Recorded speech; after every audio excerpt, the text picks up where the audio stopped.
You're listening to Living Full Out with Nancy Solari. As a professional motivational speaker, Nancy can assist you to blow through your setbacks and start living full out. If you have an inspirational story you want to share, email us at connect@livingfullout.com. Once again, here's Nancy. Welcome to the Living Full Out Show. My name is Nancy Solari, and today we're going to be talking about sharing our passions. Now, something is an interest and a passion. You don't want to keep it all to yourself. You want to let people know about it because maybe you'll teach somebody something and that might lead to them having a new purpose.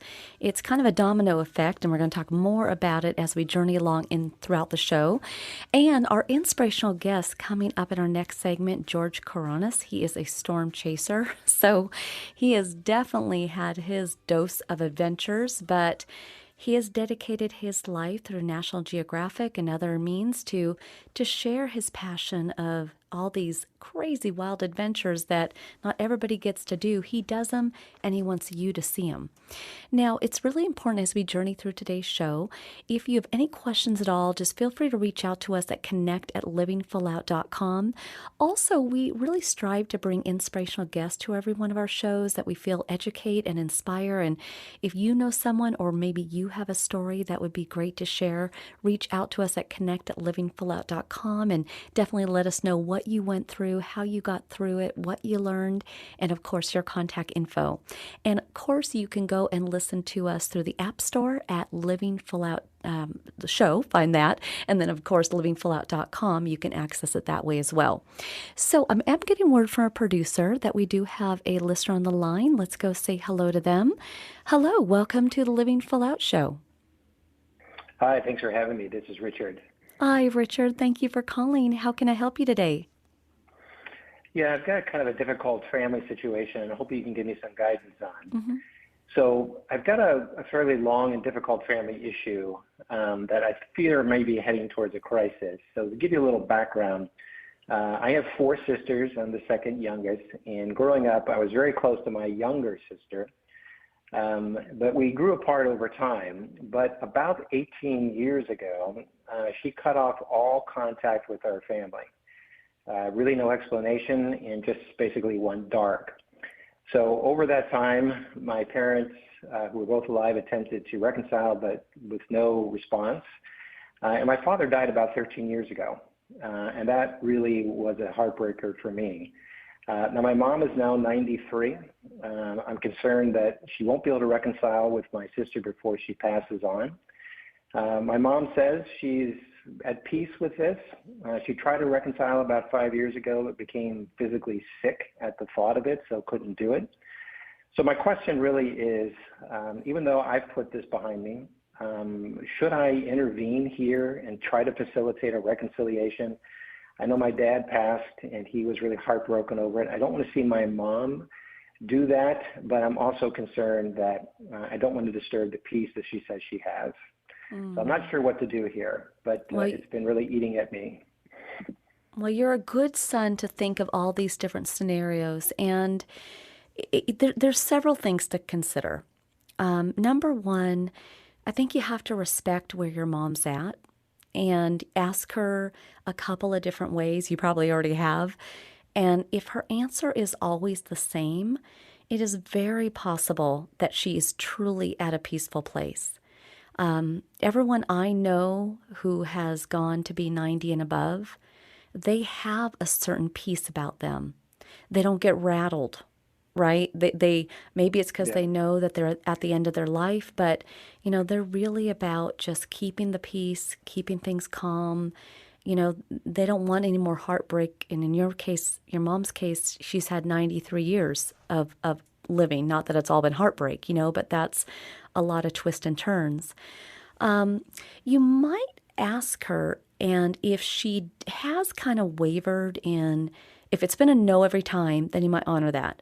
But if it's kind of wavered a bit and you've sensed some uncertainty, you may not be able to get them physically together. You can't control your sister, and that's kind of the unknown right there. But what you could do is maybe help your mom in the way of you will be the guardian of kind of her final words. Like, so what you could do is record a video where your mom, you could record it on your phone just as easy or professionally, but she could do a video, a kind of a video to her daughter and kind of share whatever she wants, how much she loves her, any forgiving statements or any of that. And that would be a way of your mom getting closure. And then you would be able to say to your mom, hey, listen, I'm going to hold on to this. And if and when I ever see or talk to her again, I'm going to make sure she gets this. So there's peace in that. If video is not easy or she doesn't want to be on video, then maybe encouraging her to write a letter. And again, you could be the keeper of that letter. And even after she's passed, or she'll know, hey, at least I got to say everything I wanted to tell her in the letter. Because a lot of times, it's less about getting something back. It's not like your mom needs something back from her. It's probably your mom just having the opportunity to explain herself or, give her final words of love or being a mother. And I think that would be a great gift that you could give her. But that's only if she's wavering on it. If she's super at peace with it, then she may not need those extra steps and they might kind of rattle her. And truly, I don't know if she has any health conditions or not, but at 93, you really want to keep all of her systems, her heart, her mind, as peaceful as possible. Because these things can then turn into festering or lack of sleep. And if you get lack of sleep, it can affect your immune system. And do you know what I mean? Yes, yeah, I do. Yeah, some interesting. So I hadn't thought about leaving almost a goodbye, artifact that I think might help her resolve anything that's outstanding. So I think that's a great idea. The reason I revisited this is she's at peace, but she has been talking about her more often. So that's why I started to think about this. But I do like your idea of not interfering where it needs to lie and really respect where she is with this whole situation. So yeah, a couple good things for me to think about. But I really do like the idea of leaving behind something that would give her some closure, I think. And is your mom a woman of faith or no faith? She's been kind of on and off, very honestly. I would say she's not very active right now. Mm-hmm. But she is a very, I would say, I don't like to use the term spiritual, but she is a really good person. She's had a long life of volunteerism and giving. So I think she taps into that quite a bit. And that's great. And the only reason why I mention that is, if there was to be another thing you could do would be to go with your mom. Maybe she could sit down with someone at her local church or someone she feels connected with. Because, a lot of times it's praying for her daughter. If she can't mother her and look after her and she has no idea how it's going to go, and she could do that on her own. She could even do that in the letter or she could do that in the video. But, I think sometimes it's just praying for them and hoping that they are safe and loved. And, and I think that would give her a lot of peace to know that, she mothered her in the best way she could through a letter, through a video, through a prayer. Mm-hmm. Mm-hmm. Yeah, that's something to think about too. Thank you. Mm-hmm. Yeah, and I give you a lot of credit for thinking about this. You obviously have a really big heart, and I know you're kind of wanting your mom to have this closure or feel that connection, and I think that's great. I'm not so certain with the sister that you're going to get anything back from her. That may take her till she's 93 to wake up. Mm-hmm. Do you see what I'm saying? But how wonderful if when your sister is ready, 60s, 70s, 80s, 90s, whatever that is, and she starts to get a little nostalgic, and I'm not saying that we wish her bad health, but a lot of times a health issue can change things, can grow people up. At some point she might send an email. She might test the waters and see if you and her can rekindle. And then how amazing will that be to say, hey, I have something for you from Mom. She'll be blown away. Mm-hmm. Yeah. Yeah, and I like that what you're saying, because one of the things my mom always has been really visible about is she does believe that putting good into the world ultimately is what motivates her. So I think if she felt that she put more good into the world around this situation, that whether it came back or not during her lifetime, I think she would feel good about that. Well, and I think you're right. So I would do all that, talk to your mom, see what she's comfortable with, but I'm proud of you for calling in and being a great son. So thank you so much for sharing with us this question. It was a really good one. Okay, thank you, Nancy. Appreciate it. You're welcome. And for everyone else, we're going to be coming right back after this break. Stay with us.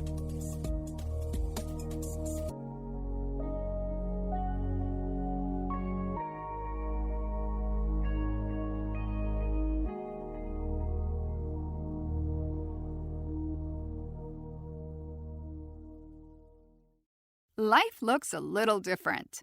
During these times, we're doing our best to keep our minds and bodies strong. And getting a flu shot helps us stay healthy, so we don't miss out on what matters. Like having game night at home.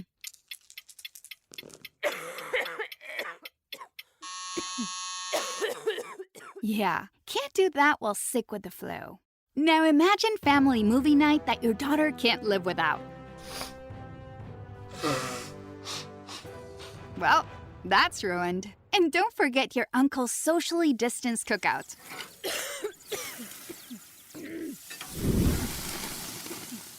See, that's why it's important to be at our strongest. Every year, millions of people in the U.S. get the flu. Especially now, no one has time to miss out on moments that matter. So get your flu shot. Find out more at getmyflushot.org. Brought to you by the AMA, CDC, and the Ad Council. Don't you wish your life came with a warning app? Stop. That dog does not want to be petted. Just a little heads up before something bad happens. Move your coffee cup away from your computer. Oh, no. So you can have more control. Stop. You're texting your boss by mistake. Uh-oh. Well, life doesn't always give you time to change the outcome, but prediabetes does. With early diagnosis and a few healthy changes like managing your weight, getting active, stopping smoking, and eating healthier, you can stop prediabetes before it leads to type 2 diabetes. It's easy to learn your risk. Take the 1-minute test today at doihaveprediabetes.org. Warning. The cap is loose on that ketchup. Ugh. Don't wait. You have the power to change the outcome. Visit doihaveprediabetes.org today. That's doihaveprediabetes.org. Brought to you by the Ad Council and its pre-diabetes awareness partners. Uh-oh, Brad's buzzed. Oh, yeah? Yeah, he's starting with the woots. And now a speech. I just want to say that friendship is about heart and brain. Who's with me? Good thing is, he knows when he's buzzed. And my brain is saying, when it's time to go home, somebody call me a ride. Love that guy. Me too. Know your buzzed warning signs? Call for a ride when it's time to go home. Buzz driving is drunk driving. A message from NHTSA and the Ad Council. Watch out! You got me! The galaxy is safe once again. In the pretend universe, kids play with pretend guns. In the real world, it's up to us to make sure they don't get their hands on a real gun. If you have a gun in the house, keep it locked, unloaded, and stored separately from ammunition. Safe gun storage saves lives. Learn how to make your home safer at endfamilyfire.org. That's endfamilyfire.org. Brought to you by End Family Fire, Brady, and the Ad Council. Adopt US Kids presents What to Expect When You're Expecting. A teenager. Learning the lingo. Today I'm going to help parents translate teen slang. Now, when a teen says something is on fleek, it's exactly like saying, that's rad. It simply means that something is awesome or cool. Another one is totes. It's exactly like saying, totally, just shorter. As in, I totes love going to the mall with Becca. Another word you might hear is jelly. Jelly is a shorter, better way to say jealous. As in, Chloe, I am like so jelly of your unicorn phone case. You don't have to speak teen to be a perfect parent. Thousands of teens in foster care will think you're, rad, just the same. To learn more, visit adoptuskids.org. A public service announcement brought to you by the U.S. Department of Health and Human Services, Adopt U.S. Kids, and the Ad Council. You're listening to Living Full Out with Nancy Solari. As a life coach, Nancy can teach you how to stay strong under pressure and work through challenges you face. Being legally blind, Nancy inspires others to be resilient in overcoming obstacles and live full out. You can ask Nancy for advice in your life on relationships, finance, business, health, and more. Just call in at 800-333-0001. Once again, that's 800-333-0001. Now, here's Nancy. Welcome back. I'm Nancy Solari, and this is the Living Full Out Show. And today we're talking about sharing your passions. And when I think about an inspirational guest who has really gone to the ends of the earth, the down in the dips, the highest points, that would be George Kourounis. He is an amazing storm chaser, really adventure chaser, and he has dedicated his life to sharing that with us. How are we so lucky? So I'd very much like to welcome George to the show. Hi, Nancy. Hi, George. So, George, I believe it was written in your DNA that you would eventually become, an adventurous, explorer, because obviously your mom and your dad both had elements of that. Obviously, your dad was an entrepreneur as well, and you kind of soaked that up.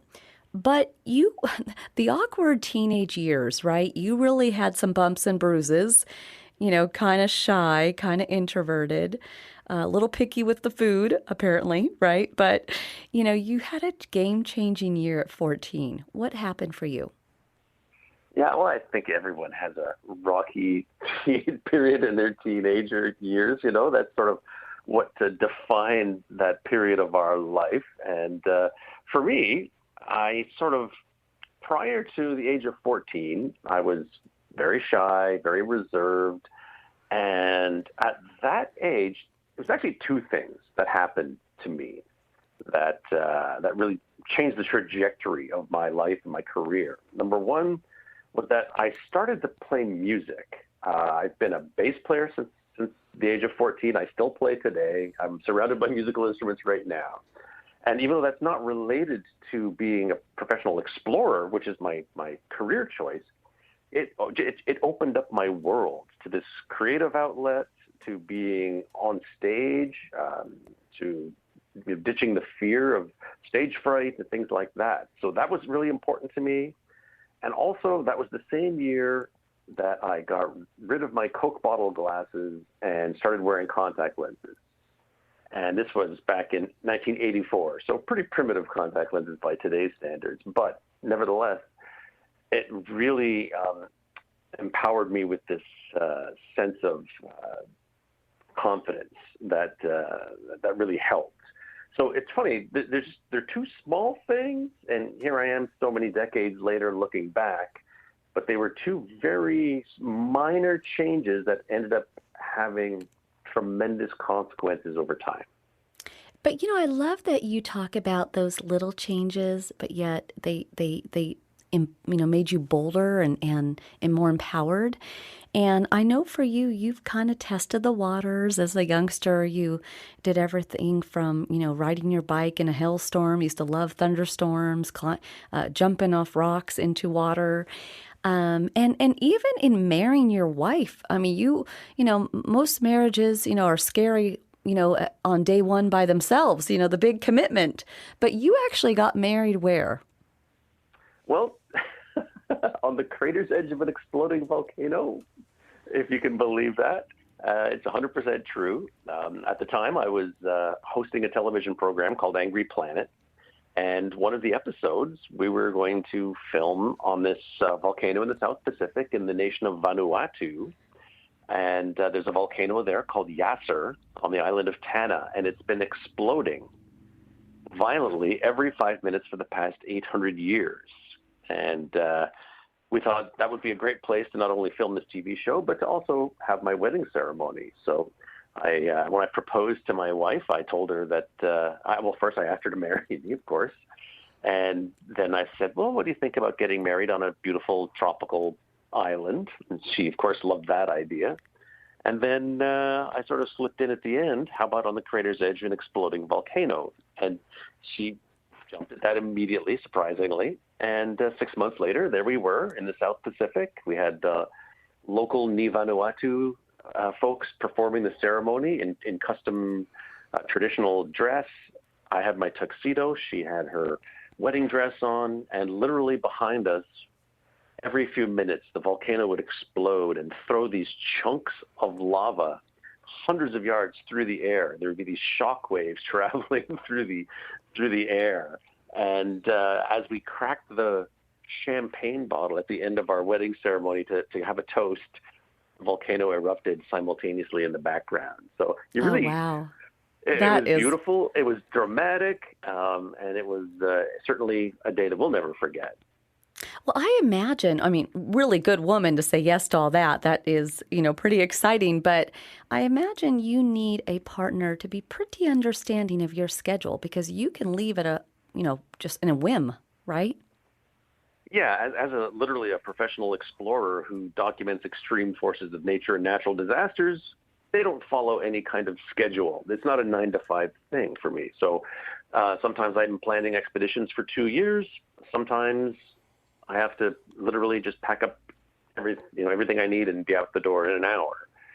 So, yeah, she's extremely understanding. We were dating for 9 years before we got married, and we got married way back in 2006. So we've been together over 20 years now. Wow. And so my career has advanced at the same time as our relationship. So she knew what she was getting into at the very beginning. And never once has she said, no, I won't let you do that. She knows I take safety very seriously, whether I'm climbing on an iceberg or whether I'm rappelling down inside a volcano or chasing tornadoes or hurricanes. I do these things many times a year. I was climbing mountains in North Korea at one point, and I told her that was my plan, and she said, no problem. So, yeah, to say she's understanding is an understatement. And there are times when I think my record is being away 220 nights a year. So, yeah, it certainly not as much now as a little while back, and certainly not during COVID, but we're both quite independent of each other, and we sort of interlock quite nicely in that regard. Well, and truly, I would imagine you would, need that for sure in a partner to do all that you do. And, storm chasing has really come a long way.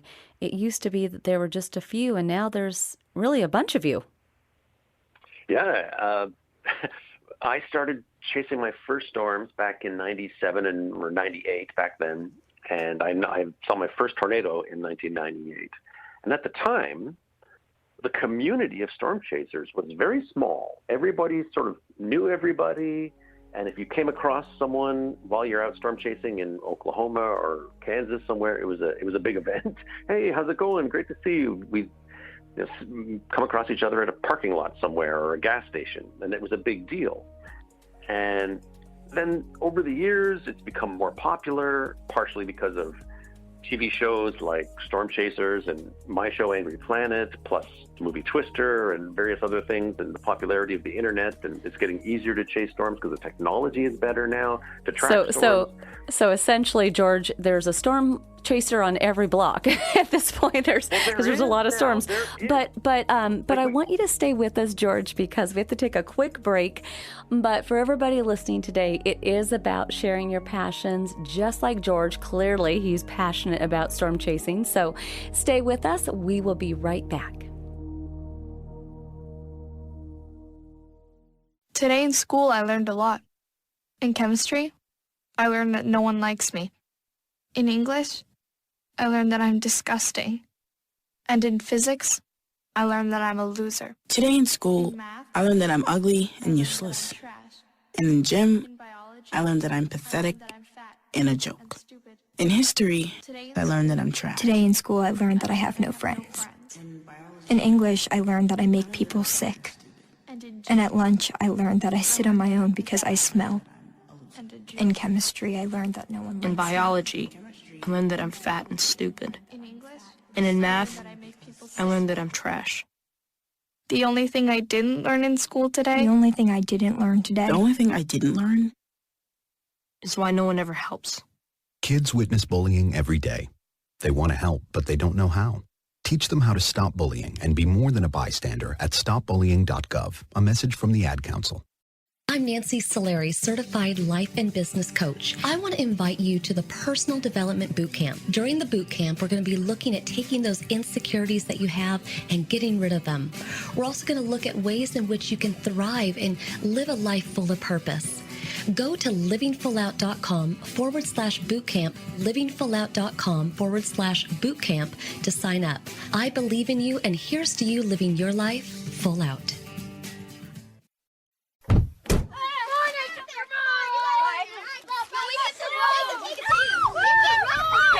They'll challenge your authority. They'll try to break your will. They'll push you to the edge of your sanity.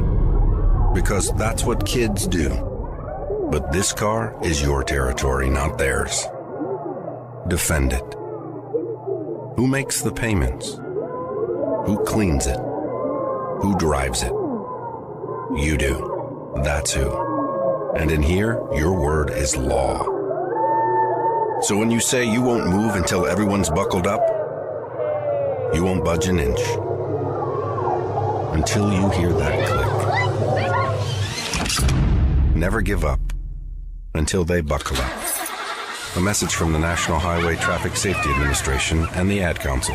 For more information, visit safercar.gov/kidsbuckleup. 7 million children suffer from asthma, more than any other chronic disease. Most asthma attacks are caused by allergic reactions to allergens, including those left behind by cockroaches and mice. In fact, 82% of U.S. households contain mouse allergens, and cockroaches are found in up to 98% of urban homes. How can you protect your family? Find out at pestworld.org. A message from the National Pest Management Association and the American College of Allergy, Asthma, and Immunology. Get it, slip it, cuff it, check it. Talk to doctor now and share it. I get it, slip it, cuff it, check it twice a day. I get it, slip it, cuff it, check it in the morning and before dinner. I get it, slip it, cuff it, check it, and share it with my doctor. Nearly 1 in 2 U.S. adults have high blood pressure. That's why it's important to self-monitor your blood pressure in 4 easy-to-remember steps. It starts with a monitor. Now that I know my blood pressure numbers, I talked with my doctor. We're getting those numbers down. Get it, slip it, cuff it, check it. Talk to doctor now and share it. Be next to talk to your doctor about your blood pressure numbers. Get down with your blood pressure. Self-monitoring is power. Learn more at manageyourbp.org. Brought to you by the Ad Council, the American Heart Association, and the American Medical Association. In partnership with the Office of Minority Health and Health Resources and Services Administration. You're listening to Living Full Out with Nancy Solari. With Nancy's expertise, you'll learn how to embrace your potential and strive for success. If you have a question or need further support, send us an email at connect@livingfullout.com. Now, here's Nancy. Thank you for joining us. I'm Nancy Solari, and this is the Living Full Out Show. And today we're talking about sharing your passions, and we are just gobbling up all that George Kourounis is sharing with us as a, storm chaser. I don't even know if we can just say that. He is such an adventurous man and has been all over the world. And so I'd like to welcome George back to the show. Thank you so much. Now, George, you are, to the best of your ability, a planner, right? You do try to think about what could go wrong and having all the right training. But sometimes, even with the best training, things go wrong. And there was one day that you really thought this was the end. Can you share with us about that? Yeah. So I definitely have had, when people ask me what's my scariest encounter, I usually say, would you like the whole list or just the top 10? But there was one instance in Kenya in a cave that I think was the scariest for me, and it didn't involve a storm or tornado or anything like that, or a volcano. This cave is known for the elephants that go inside this cave, and they scrape the cave walls and they chew the rocks to get minerals in their diet. And we were trying to film these elephants, but the cave also has this population of bats in it, and the bats are known to carry a disease called Marburg hemorrhagic fever, which is very similar to Ebola virus. So if you get this virus, you have about 5 days before your internal organs liquefy and you bleed them out of every orifice. So very unpleasant. And I'm in this cave and I've got surgical gloves on, eye protection, coveralls, helmets, respirator, the whole works. And my cameraman flips on the light and we have thousands of bats now freaking out, flying around, literally crashing into us. And I grab one of these bats and I want to show it to the camera so that we can get a close-up for the TV show that we're filming. And it's a mama carrying her baby. And she bites through my surgical glove and into my thumb.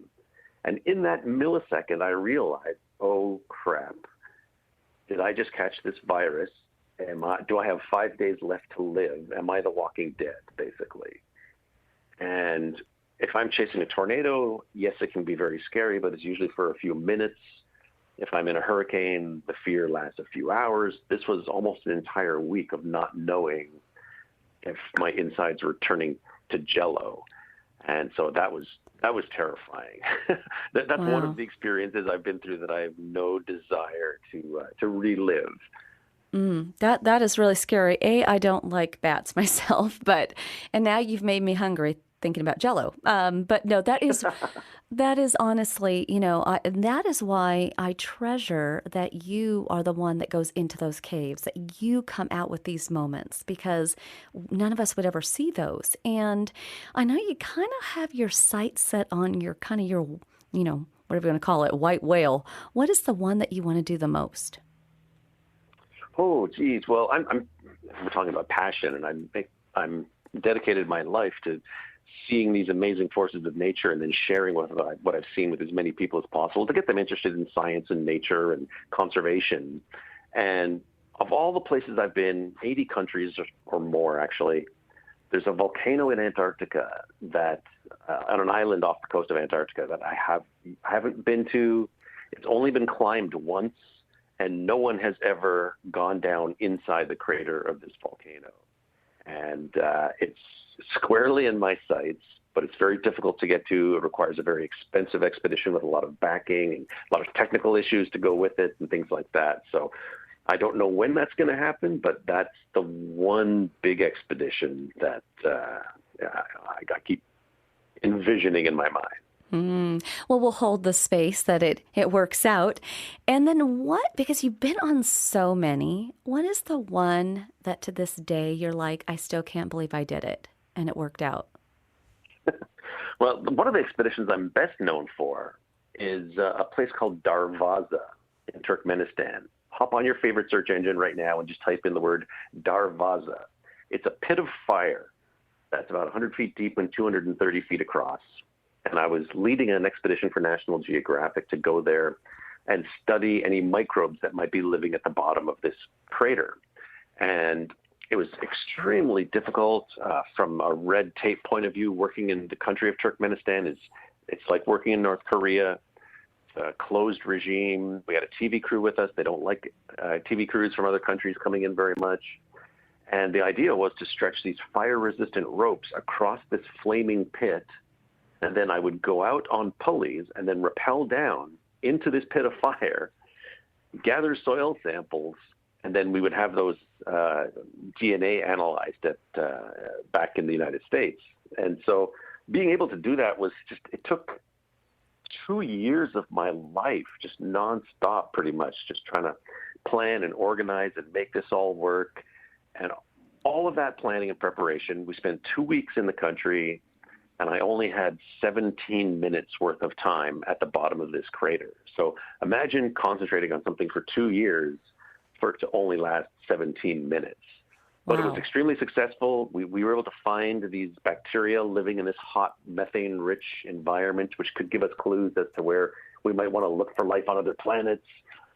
We filmed a very successful television program, and I got a Guinness World Record for being the first person to ever set foot at the bottom of this hole that is sometimes called the doorway to hell. So when people say, go to hell, I can say, oh, I've already been there and come back, and I've got the Guinness World Record to prove it. So it was a very successful expedition. I don't think you're going to get me on that adventure going there. That sounds really hot and scary.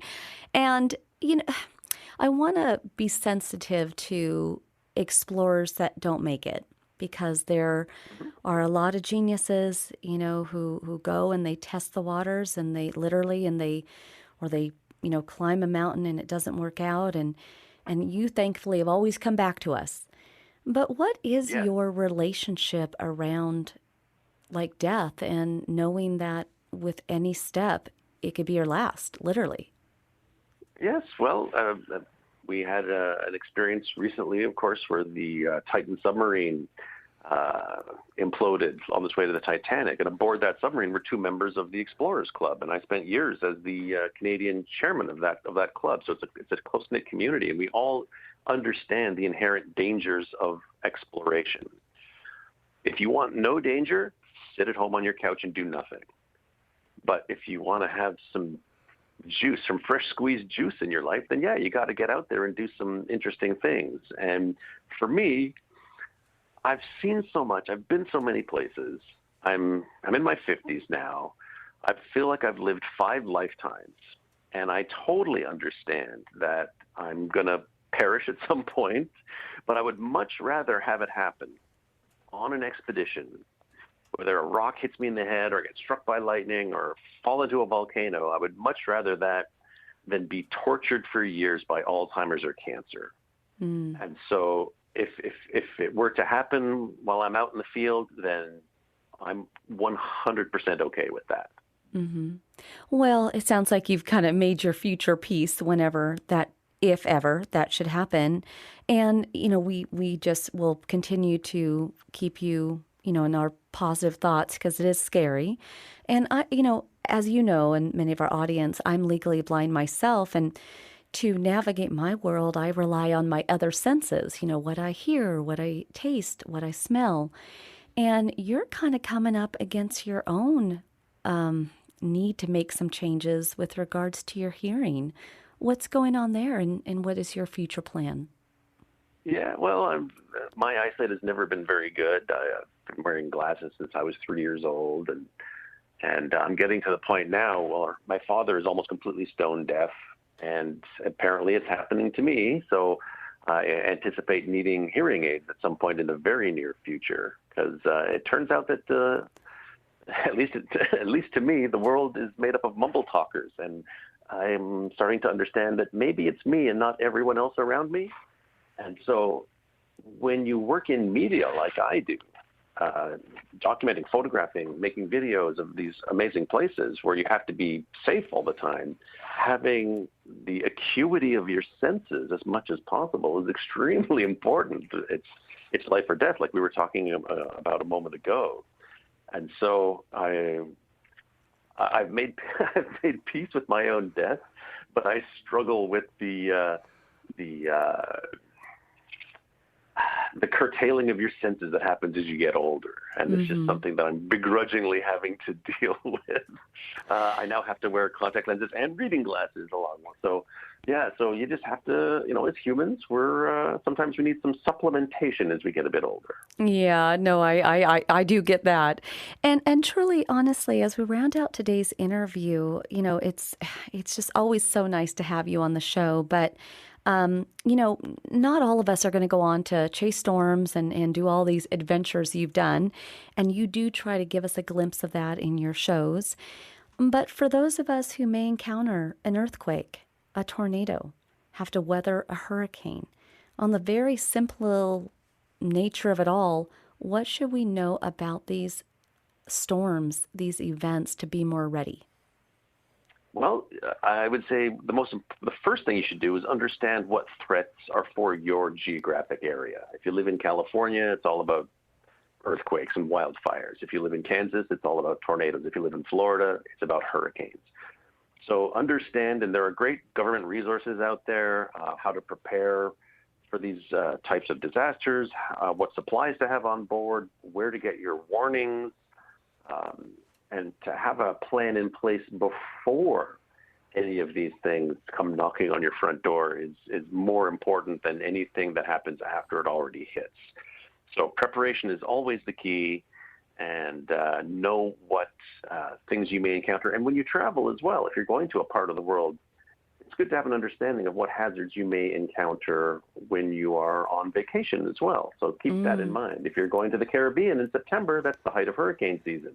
Things like that. That is actually a really great point. Well, George, thank you so much for being on today's show and honestly sharing with us, what you've gone through, what your future goals are, and those last tips to keep us all safe. And we're going to continue to look out and, see you do more things. And thank you again for being on the show today. I appreciate it. Thanks so much for having me. Thank you, George. And for everybody today, it is about sharing our passions. And just like George, you might do it through photography. You might do it through film. You might do it by writing a book. You might, do it by being a speaker. But the whole point is when we have passions, when we've experienced really cool opportunities, pay it forward, share with others, because that way we all grow. So we'll be coming right back after this break. Stay with us.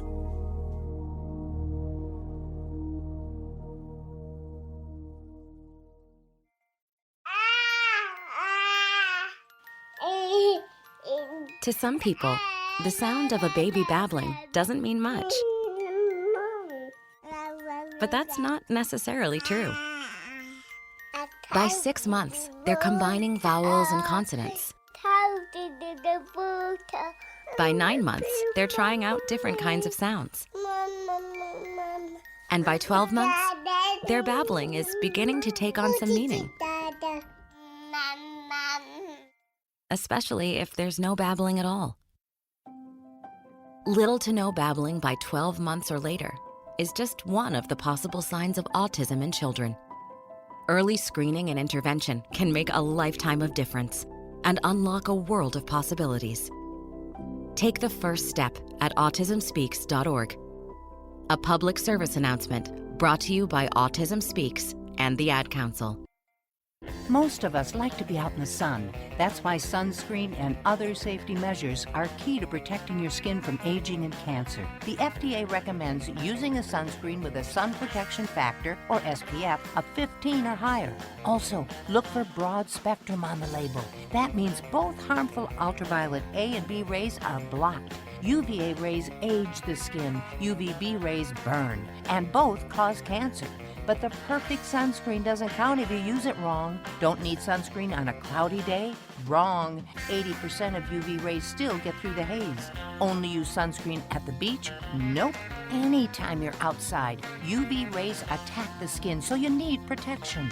And you have to reapply sunscreen every 2 hours. Remember, SPF plus broad spectrum equal healthy fun in the sun. Visit www.fda.gov/sunscreen for more information. A message from the U.S. Food and Drug Administration. Right now, our country feels divided, but there's a place where people are coming together. I gotta tell you, I was nervous to talk to someone so different than me. Me too, but I'm glad we are. Love Has No Labels and One Small Step are helping people with different political views, beliefs, and life experiences come together through conversation, and it feels good. Wow, your story is so... interesting? Yeah. When people actually sit down, talk, and listen to one another, they can break down boundaries and connect as human beings. At lovehasnolabels.com/onesmallstep, you can listen to amazing, life-changing conversations and find simple tools to start a conversation of your own. I know one thing. This conversation gives me hope. It gives me a lot of hope, too. Take a step toward bringing our country and your community together by having the courage to start a conversation at lovehasnolabels.com/onesmallstep. A message from StoryCorps, Love Has No Labels, and the Ad Council. All right, crew, let's get her dug. Honey, you want to give me a hand? I'm planting that tree, remember? No matter how large or small your digging project may be, no matter how urban or rural, you must always call 811 before any digging project. 811 is our national one-call number, alerting your local utility companies to come out and mark any lines they have near your dig site. You must call 811 at least 2 to 3 business days before any digging project, so you can avoid hitting our essential buried utilities. This includes natural gas and petroleum pipelines, electric, communication cables, and water and sewer lines. So before you do this or this, make sure you do this. For digging projects big or small, make the call to 811. Brought to you by Common Ground Alliance. When it comes to sharing your passions, the first thing you want to do is get it down on paper. Journal about it. Consider the fact that maybe all of a sudden you'll have a memoir of your journey and you can share that with family and friends. Or when you're out and about on a walk or even traveling, keep the pictures going. Make sure to hit record because those moments will come out of nowhere that you want to document and share with others. But truly, when we can share all these true great events, we are living full out together.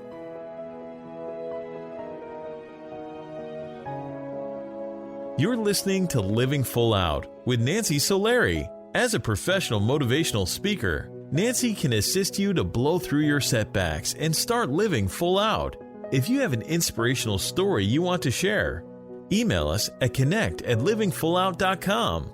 Once again, here's Nancy. Thank you so much for joining us today. I'm Nancy Solari, and this is the Living Full Out Show, and we've been talking about sharing your passions, and that is what it's all about, right? I mean, it's fun to come across something that's really unique and special and be able to let people know, whether you're out to dinner with them or in the car, kind of what you're doing. You know, I have friends of mine who go and do just the most simple of things, like maybe they do crafting with a meetup group. And all of a sudden they tell me about what they're making. And I'm like, wow, is that hard to do? It sounds like a great gift to give away. And as I ask more questions and I find out about the materials needed and how long it takes, and can I do it even though I'm legally blind? And I'm like, wow, that is really cool. And then when I think about, you know, even at Living Full Out, we have 7 different social medias.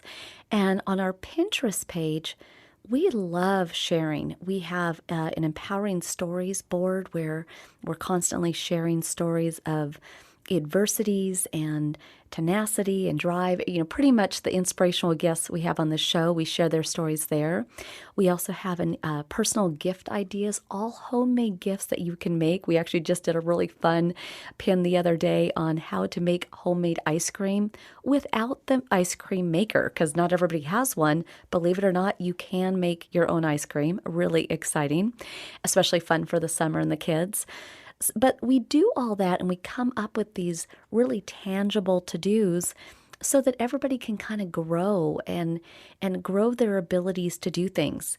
Now, I find that when coming up with something like a new activity to try, you know, we don't know what we don't know. So when you're looking to take on a new passion or a new activity, you're like, well, I want to do something. I want to grow. I want to stretch myself, but I don't know what that looks like.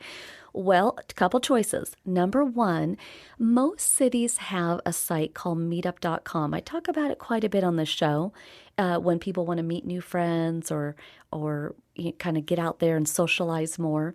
But it's also a great way to take on new passions because there's hiking groups and there's board game groups and there's volleyball and just so many different ways in which you can try a new activity.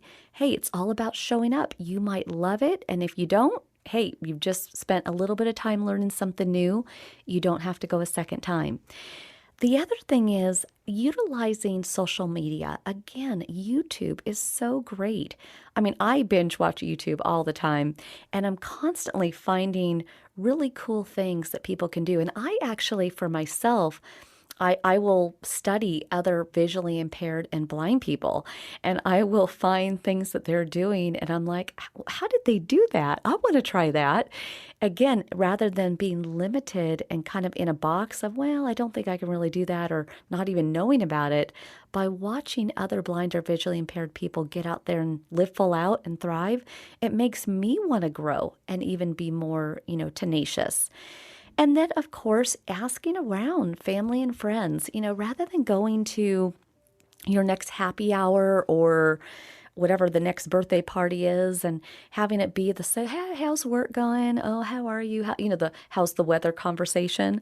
I want you to leap out there with really, interesting questions like, so have you tried any new activities lately? Or, hey, so, what activities do you do at the gym? Or because, hey, they might share something that you've never tried. Or, just kind of being more curious. When we talk about tapping into a new passion, it has to stem from being curious and wanting to grow and learn and do more. Now, again, we talked today about, you stretching, you asking, you going on meetup.com or going on YouTube and having your own growth. But also give it away. So when you go to those parties, rather than rattling off your resume and, the what sounds good conversation, just leap out there and start talking about all these things that you've been trying and doing.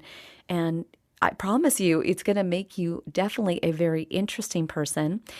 And lastly, these passions and activities that we can do, at the end of the day, it all comes down to storytelling. Whether you're going on a date, the best storytellers make the best dates. They're engaging, it's fun, even if it's not a chemistry match, both people tend to have a good time. If you're at a work event or a birthday party, it's the storyteller who has everybody around them, keeping them laughing, keeping them interested. Or if you're applying for a job, I've seen this many times myself when I'm interviewing people. The people who tell the stories, the people who tell why they're passionate about writing, why they love tech so much, even things on their resume like horseback riding or bungee jumping, those aren't things I do all the time. I'd love to hear about them. Where do you do this? So truly, passions are a piece of who we are. To just be all about work, to just be going through the motions of life, you're not able to expand that side of you. And again, when you tap into some cool things, give it away. Teach other people. That's exactly what a lot of our guests do on our show. So on that note, if you have an inspirational story and would like to be a guest on the Living Full Out show, make sure to reach out to us at connect@livingfullout.com. Make sure to let us know what you went through, what you learned, how you got through it, and of course your contact information. And perhaps we can have you on the show as an inspirational guest. Here's to all of you getting out there, following your passions, sharing your passions, but most of all, I believe in you, live full out.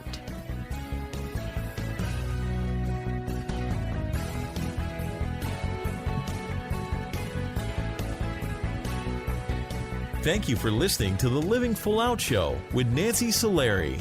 To learn more about this program, visit livingfullout.com for the latest episodes. Connect with the Living Full Out community by following us on Facebook, Twitter, Instagram, and subscribing to our YouTube channel. Here's to you, living full out.